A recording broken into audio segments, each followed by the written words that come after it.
pues hablar de aprendizaje, de lectura, de superaprendizaje y de las llamadas habilidades débiles, o más bien habilidades accesorias, suplementarias, las que se conocen como soft skills. Es el motivo de la entrevista que vamos a mantener ahora mismo con Rubén Correa. Él es consultor en materia educativa, especialista en tecnologías de la información y comunicación. Ha desarrollado, tiene una experiencia de más de 2 décadas desarrollando software de aprendizaje y de educación, como es el caso de Lector. Bueno, de esto y de mucho más vamos a hablar ya con él. Rubén, ¿qué tal está? Muy buenas tardes. Buenas tardes, Arturo. Un gusto saludarlos y a su distinguida audiencia. Un placer estar contigo. Igualmente. Lo de las soft skills, si le parece empezamos por ahí. Lo digo porque es algo que cada vez tiene mayor presencia, no solamente para los que están estudiando para tener un trabajo, sino para los que ya trabajan, para los que ya trabajamos. Esa serie de habilidades suplementarias que pueden aumentar, digamos, nuestras capacidades profesionales. Eso es cada vez más extendido, ¿verdad, Rubén?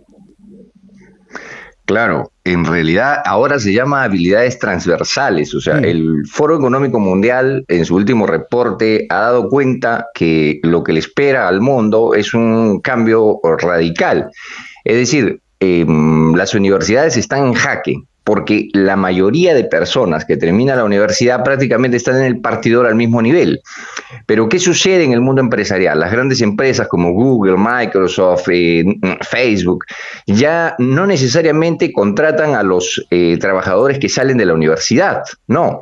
O sea, Google ya lo dijo, más de la mitad de sus trabajadores no tienen una carrera universitaria. Entonces, ¿esto qué está pasando, no? Porque por un lado se vio una tendencia de la titulitis y por otro lado ya el mundo empresarial le estaba dando mucha importancia a la soft skill, que se denominan habilidades blandas, pero en realidad ahora se llaman habilidades transversales. ¿Por qué? Porque, Arturo, comprenderás que no es lo mismo una persona que haya terminado la universidad y que no sea experta en nada. O sea, que todavía tenga que hacer una maestría, ¿no? Entonces, en la empresa se necesita que una persona trabaje en equipo, se adapte a nuevos cambios, tenga la capacidad de aprender a aprender, pueda comunicarse asertivamente. ¿Y qué pasa si una persona, además de todo, no tiene inteligencia emocional? Es decir, terminó la carrera, pero es una persona que está deprimida, absolutamente deprimida, que un día se levanta y no quiere ir a trabajar. Le falta el día o llega tarde o simplemente no conversa con los demás. Entonces, estas habilidades transversales, ya repito, el Foro Económico Mundial lo ha dicho claramente, son aquellas donde las empresas van a tener que incidir y van a tener que recapacitar a sus propios trabajadores. Ese es el futuro inmediato, ¿no? Inmediato que nos espera. ¿Qué es el superaprendizaje, Rubén? Bueno, como su nombre lo dice, es un concepto que viene de hace muchos años, pero que nosotros le hemos dado un cariz con tecnología, con software, para detectar las capacidades de las personas en diferentes ámbitos, como inteligencia verbal, como memoria, como nivel de comprensión, ahora que se han dado los resultados PISA, y que, bueno, España está un puntito por debajo de la línea de la OCDE, ¿no? Cuando en otros momentos ha estado por encima de la línea de la OCDE. Bueno, un punto no es mucho, pero igual, lo ideal es que siga subiendo, ¿no? Y no bajar. Entonces, y la mayoría de estudiantes no accede al nivel 4 PISA, por ejemplo, ¿no? Entonces, nosotros con software diagnosticamos las capacidades y lo que hacemos es acelerar el aprendizaje con muchas variables de entornos gráficos, microexperiencias pedagógicas, juegos lúdicos, para que la gente mejore estos aspectos de soft skill con software. Eso es, Arturo. Comprendo. Una de las habilidades más interesantes, hace unos años hace unas cuantas décadas más bien, compré un libro de cómo aprender a leer rápido, porque me veía venir que iba a tener que leer mucho, lo cual está muy bien, pero bueno, obviamente también el tiempo hay que saber administrarlo. Claro, los mensajes cortos, pues bien, pero luego también tienes que leer textos un poco de mayor longitud, y eso le pasa a muchísimos profesionales y a muchas personas en definitiva. Es uno de los asuntos en los que cuáles serían las claves para leer rápido y comprender lo que uno está leyendo. Bueno, qué interesante. Si bien es uno de los 5 aspectos que nosotros vemos, el tema de la técnica de lectura rápida, es un tema que me apasionó muchos años, porque yo soy licenciado en Derecho y Ciencias Políticas, y durante la carrera vi en Latinoamérica hubieron muchos institutos de estos métodos que demoraban 6 meses, pero pero no tenían software. Entonces a mí, con un grupo de gente, de expertos en informática, se nos ocurrió hacer el software. Es así que registramos el año 2003, hace 20 años, registramos un producto que se llamó Cyber Reading, cuando no había nada en el mundo hispano, nada en materia de software para estas habilidades. Entonces, para concluir, yo tengo una conferencia en Via Lab que tiene ya, creo, cerca de más de 500,000 de vistas, que dice 4 claves para leer veloz. La pueden ver ahí, Rubén Correa, 4 claves para leer. Entonces, ya hoy existen, cosa que no existía hace 10 años, menos hace 20, existen estudios neurocientíficos que dicen que las personas podemos triplicar cuando menos nuestra técnica de lectura. Y eso ayuda no solo a nuestra memoria a corto plazo, sino ayuda a nuestro nivel de comprensión. Porque ya lo dice también otro estudio de Helena Bazzi a nivel mundial de por qué los bajos indicadores de algunos países, que la lentitud a leer es es un obstáculo o es una condición para no comprender. Es decir, la gente pensaba que cuando leía muy rápido no iba a comprender bien. No, es al revés. La persona comprende mejor cuando lee más rápido, porque el cerebro, al hacer sinapsis, se distrae permanentemente con muchos factores, ¿no? No se acuerda, pues, de la factura que pagar, de lo que le recomendó la esposa o el hijo, y finalmente uno está leyendo un texto y no termina de leer una página. Entonces, el tema es que hay que adquirir la técnica y al momento de leer rápido, uno más bien va a eliminar las distracciones. Ahora, ¿cómo se logra leer rápido? Hay un tema de campo visual, que es una variable, o sea, acostumbrar a la vista a leer una línea. No es un problema visual para empezar, porque nosotros no tenemos un ángulo de lectura pues de 30 grados, o sea, nosotros tenemos 160 grados, podemos ver una habitación completa, ¿no? Un radio muy amplio. O sea, no es un problema visual, tampoco es un problema mental, o sea, podemos procesar 12 palabras de golpe, por supuesto que sí. Es un tema de hábito y técnica.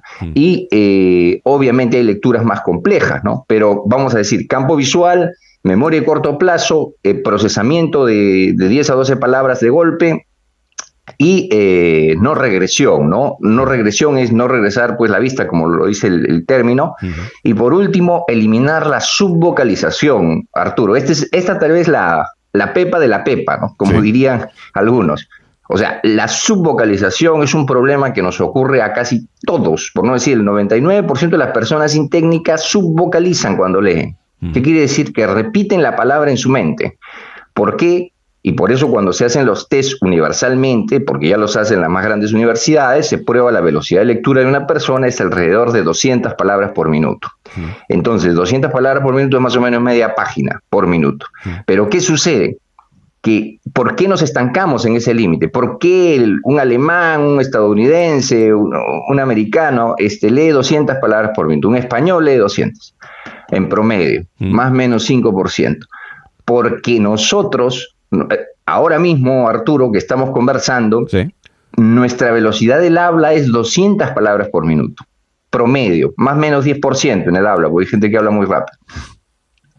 Pero te das cuenta, o sea, nuestro modo de hablar, nuestro ritmo del habla tiene asentamiento en el cerebro. Entonces, cuando nosotros leemos, ese es nuestro límite, porque repetimos cada palabra en nuestra mente. Está bien. Pero, oh sorpresa, la neurociencia dice que nosotros no tenemos necesidad de repetir mentalmente la palabra. O sea, esa interfaz nos la debemos saltear, como cuando aprendemos inglés. Pensar en inglés, en este caso es pensar en el mensaje del autor, pensar en el mensaje del libro, pensar en las ideas del autor, no pensar en la pronunciación de cada palabra. O sea, solo mejorando ese aspecto con técnica, la persona logra 600 u 800 palabras por minuto, con lo cual triplica su performance, ¿no? Entonces, eso es uno de los valores de mejorar su soft skill, porque muchas cosas se aprenden leyendo, ¿no? Otras, por supuesto, se aprenden practicando o viendo modelos.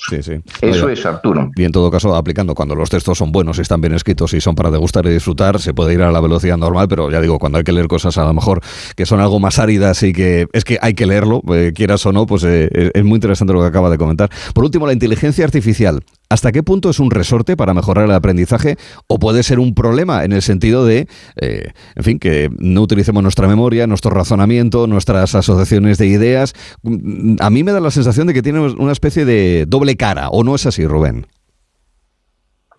Por supuesto, totalmente de acuerdo. O sea, la inteligencia artificial se puede usar para lo más perverso y lo más ruin como para lo mejor, ¿no? O sea, si los estudiantes hoy en día pueden plagiar, o sea, muy difícil es de detectar investigaciones, trabajos que se hayan hecho con ChatGPT o con Bard o con Bing.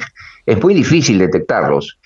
Los grandes buscadores que se utilizaban para las tesis o que se utiliza el Turnitin ya no son capaces de detectar esto. Entonces estamos en una etapa en la que la verificación de investigación también se tiene que modernizar con nuevo software, ¿no? Pero todos los días salen aplicaciones de inteligencia artificial. Ahora, la inteligencia artificial, de hecho, va a cambiar disruptivamente nuestra realidad. Y ya la está cambiando, ¿no? O sea, si uno puede hacer un informe que necesitaba de 5 expertos en 15 días, realmente uno puede hacer ese informe en un día, ¿no? En un día, de repente con una persona al costado que sepa manejar la inteligencia artificial.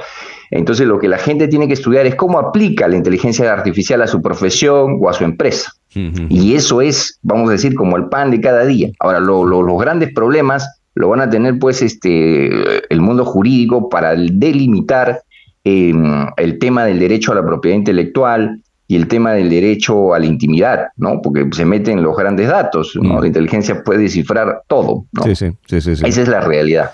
Pues datos a tener en cuenta que a todos nos preocupan, pero también nos interesan, hablando sobre educación y aprendizaje con el consultor en esta área, especialista en tecnologías de la educación, Rubén Correa. Rubén, muchísimas gracias, feliz año, ¿eh?